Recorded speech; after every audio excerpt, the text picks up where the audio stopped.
Kama mnavyojua, mwakani AFCON itafanyika katika mkoa wa Arusha. Yaliyotokea Morocco yatatokea live mkoani Arusha. Ubize uliokuwepo Morocco utakuwa ubize katika mji wa Arusha. Mheshimiwa Waziri, ni kuhakikishie wale wa nchi zingine wanaodhani kwamba Tanzania haiko tayari, mimi kama mkuu wa mkoa, kiongozi wa shughuli za serikali, ninaona jitihada za Mheshimiwa Rais. Tanzania iko tayari kwa AFCON. Uwanja pale ungepata nafasi ungefurahi. Ni uwanja wa kisasa, una vigezo vyote, category 4 ya CAF, miundombinu ya barabara. Wakati wote utaweka mkandarasi atengeneze barabara za lami kuelekea katika uwanja huo. Kila kitu kiko katika maandalizi. Tulitoa wataalamu hapo kutoka ofisi yangu na jiji na halmashauri zingine kwenda Morocco. Wameenda kujifunza na nimesoma taarifa yao, ni nzuri. Maandalizi yataendelea kwa kasi kuhakikisha AFCON inafanyika.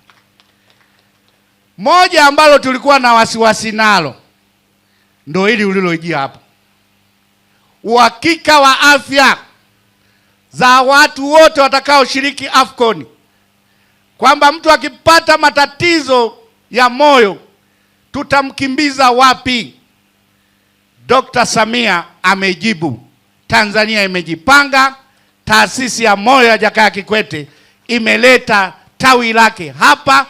Kwa hiyo kusanyiko lolote la nchi zote zitakazokuja hapa wana uhakika wa kupata tiba na usalama wao muda wa wote. Lakini pia kwa sababu mkoa huu ni wa utalii, wageni wote wanaokuja kutoka mataifa mengine watakuwa na uhakika wa tiba. Lakini zaidi, Watanzania wote wa kanda hii na mkoa huu watakuwa na uhakika wa matibabu.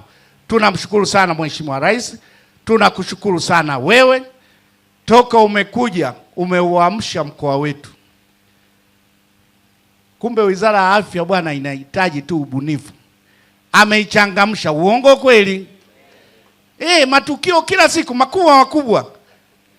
Kwa hiyo tunakushukuru sana sana. Nilimwelezea jana, huyu ni mtu wa matokeo, ni mtu wa field. Maneno machache, vitendo vingi.